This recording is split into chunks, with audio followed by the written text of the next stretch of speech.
Hello, good people of YouTube, Mountbatten here, and today we are going to be discussing the selling of Tier 10 premium ships. It's a pretty hot topic right now, with of course the Napoli being released over the weekend. And we're going to be looking at the history of Tier 10s that have been sold, quote unquote, and how they've affected the game, and how they will probably continue to affect the game in the future, because I'm pretty sure this is a slippery slope that we're already too far down to stop. So, out of the gate, a thing that's of course been brought up many a time on comment sections, forum posts, and anywhere else that involves wargaming, the supposed promise of quote-unquote never selling tier 10 ships that supposedly someone from World of Warships said. This is a rumor. Nobody on the World of Warships dev team ever posted anything on any official forum, in a YouTube video or anything, saying that they will never sell a tier 10 ship. That got brought over from World of Tanks. I've already made a video covering this topic along with two other supposed broken promises from Wargaming. So that's just a rumor. That's not true. Obviously, because we have the Arpimato and the Napoli currently. Well, Arpimato's not for sale anymore, but we have the Napoli currently for sale. That being said, I'm not saying I agree that it's okay for them to sell tier 10. It's just that they've never said that they won't. So let's take a look at the tier 10s that have been outright sold so far. So there's two for sure, and a third you could throw in there. The first one is, of course, the Puerto Rico.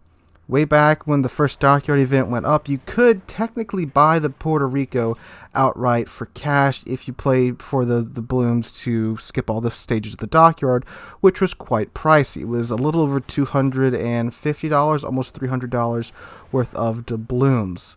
So, yeah, although that was not, of course, the main way you were supposed to get the Puerto Rico. You're supposed to grind the Dockyard events and use your money if you want to complete the event early or on time. Ideally, I think they were probably shooting for people to spend about $100 or so on the ship, but if you wanted to get it outright, it was just under 300 if memory serves me correct. Then, of course, the Puerto Rico disaster and PR disaster happened after that, and it went quiet for a while. Then we had the Arpimato, part of the ARP collaboration, which was a $140 Yami that included a legendary mod.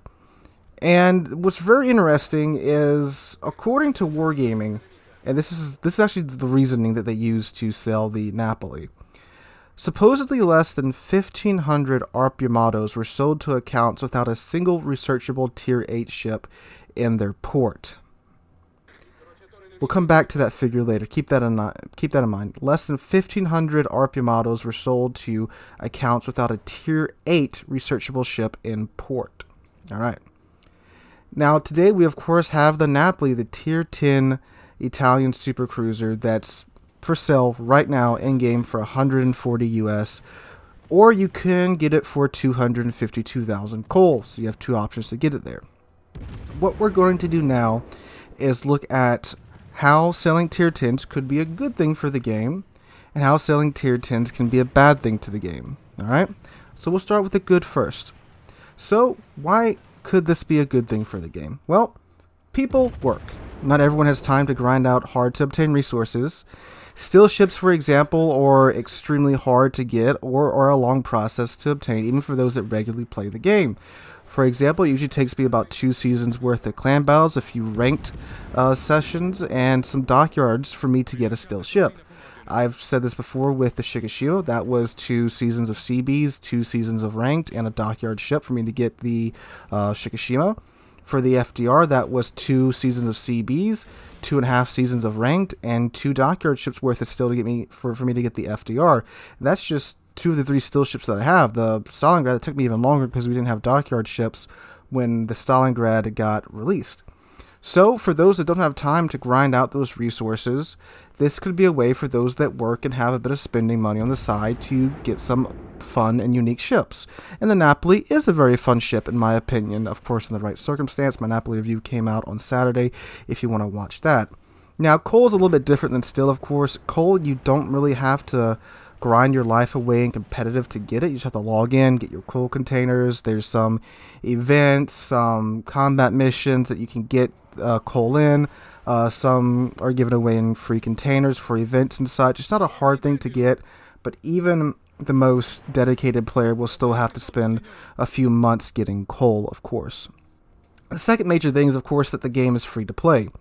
Money is needed to keep the game running and new content flowing into game. You gotta pay to keep the servers up, you gotta pay to keep the art department working. The game needs money to continue, of course.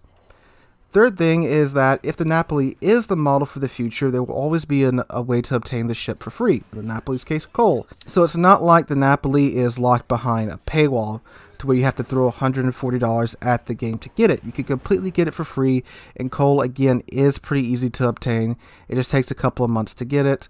Again, someone like me, I normally get enough coal to get a coal ship about every 2.5 months, but that is, of course, someone like me who gets on every day, and I'm playing just about every day, at least for 2 or 3 hours during my work schedule, and then during the summer I'm probably playing for like 4 to 6 hours a day, of course, making content and stuff. So I'm of course above the average playtime for most players, and even for me it takes me about 2.5 months to get enough coal to really get a ship, sometimes even longer than that, depending upon what events are going on. So that's the 3 major positives I can think about tier 10s being sold straight out for cash. So why could this be a bad thing? First off, of course, we have inexperienced players buying their way straight up the higher tier, which degrades higher tier gameplay even more. And I'm not crapping on people that do this. It's not their fault that the game allows them to do this. It's just that if the game was well designed to where that wasn't allowed, that would save a lot of frustration at higher tier, because there is a large learning curve between mid tier and higher tier. Turpits, for example, it got its nickname the Dirt Pits because of this. You had players buying the Turpits when it came out and just derping straight into the enemy team, getting slaughtered. I've seen several players in ships like Turpits, Pommern, Georgia, Alaska, any higher tier ship that you can outright buy for cash, that clearly have no idea what they're doing. A really frequent one that I talk about is a couple of years ago, I ran to a Turpits who he got a single torpedo hit on his ship and he flooded out because he didn't know how to damage con. Not that he had used his damage con, he didn't know how to damage con. Now this is back when one torpedo could sink your ship. This is quite some time ago. But every battleship player that played back then knew you held your damage con until you ate that freaking torpedo. You didn't use your damage con at higher tier unless you had 3 fires on you or you got a hit with a torpedo and you got like a 3-minute flood on your ship. You didn't do that. That's something that you learned by getting to tier 8. So the guy didn't know that, so he didn't know how to use his damage con. Not even to hold it, he just didn't know how to use it. So yeah, that's of course is an extreme example. Most players do know how to use their damage con, of course. That's just, again, an extreme example. But we've all seen players in premium ships at higher tier that clearly don't know what they're doing. They don't know how to play their ship. They're getting in too close, they're staying too far behind, they're not utilizing their ship's strengths, or they're not aware of their ship's weaknesses. So we've all been there. I'm sure most of you have. So of course this makes frustration much, much, much, much higher in higher tier games, which is where a lot of the veteran players play. The whole point of this game is grinding up to high tier, and I love a lot of high tier ships, but even now, high tier gameplay is extremely frustrating without a lot of tier 10s being sold straight for cash. Of course, tier 9s have started to be sold straight for cash a little over a year ago, and many players foresaw that we would be in this situation in a pretty quick time, and lo and behold, we are. So, the continued addition of more and more tier 10s for outright sale will of course speed up this process. However, it is possible that the cost of these ships is still a barrier. If the Napoli is a model, again, $140 for a tier 10 is a very steep price, and $80 for tier 9 is already considered by many to be extreme. Compare this to War Thunder, where you can get a top tier vehicle for about $50-$60. I've bought the Harrier, the AV-8, to grind to the F4 Phantom in War Thunder, and that plane was only, I think, $60. That's incredibly cheap, and in War Thunder 2, premium vehicles are a lot more efficient than premium ships in World of Warships, and that's only $60. But $140 for a tier 10, it is a pretty steep price to pay, so that might act as a barrier. But we, of course, have people that they, of course, just throw their credit card in here and they just go for it. So at the end of the day, what is my opinion? My opinion is that the selling of tier 10s is not a good idea. If Wargaming wants to release high-tier premiums, reward ships via Steel, Coal, Research Bureau, and Free XP are the way to go. It ensures that the players have experience in the game before giving them access to higher tier. Higher tier is a tier that assumes the player has the basic game knowledge down. Ships there are less forgiving than the lower tier ships, however we are already heading down that slippery slope, with the second tier 10 being outright sold, which is of course the Napoli. And I find the logic behind the ARP Yamato deeply flawed. Wargaming claims that less than 1,500 was sold to accounts without a Tier 8 techline ship. There's two big things there. One, why are you stopping at a Tier 8 techline ship? Why not looking at those accounts that have a Tier 10 techline ship? I don't know why you're saying, okay, it's got a Tier 8, it's fine. Now, if you're talking about a Tier 8 premium, and you're using a Tier 8 techline ship as the goalpost, sure, that's 100% fine. And I say that if you are going to buy a premium, make sure you have grinded up to that tier. It makes your life better, it makes your team's life better, because you know what's expected at that tier. See? Second biggest thing is that the ARP Yamato was just a fancy camo on the Yamato. That's it. Oh, and it came with the legendary mod if you bought the bundle with the legendary mod. So why would a normal player spend $100+ to get a Yami with a fancy camo when you could just grind out the normal Yamato? And most normal players, most casual players, won't really care too much about the legendary module on the Yamato. By the time they get to that point to where they start going after those legendary modules, unique upgrades, whatever they call them now, they'll have a couple of tier 10, and then that's when they step into the world of competitive play, which they will have to go through the Research Bureau to get the legendary module at that point. And I'm very sure the Napoli has sold much better and to a much wider audience than the ARP Yamato. When the ARP Yamato was released, I mean, like the weekend it was released, I ran into maybe 4, and it was like 1 per side. I think I had one game where I had 2 of them, 1 on each side, if that.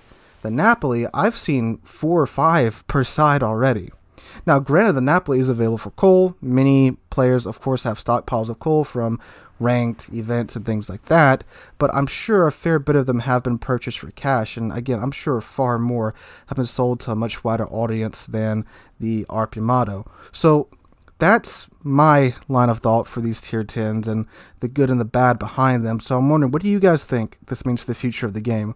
Are we going to see more and more tier 10s coming out for sale? Do you guys think that the sheer cost of them is going to prove an effective enough barrier to stop people from buying straight into tier 10 and affect higher tier games? Or has that can of worms already been opened with the tier 9 premiums being sold when they started to do that about a year and a half ago? What do you guys think? Let me know in the comments down below.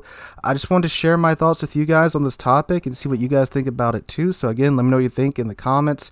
If you enjoyed the video, make sure to drop a like and subscribe to the channel. We're at 30,000 subs, just past 27,400 a few days ago, and I cannot thank you guys enough for that. Hope you're all having a wonderful Monday. Hope to catch you guys in the next one.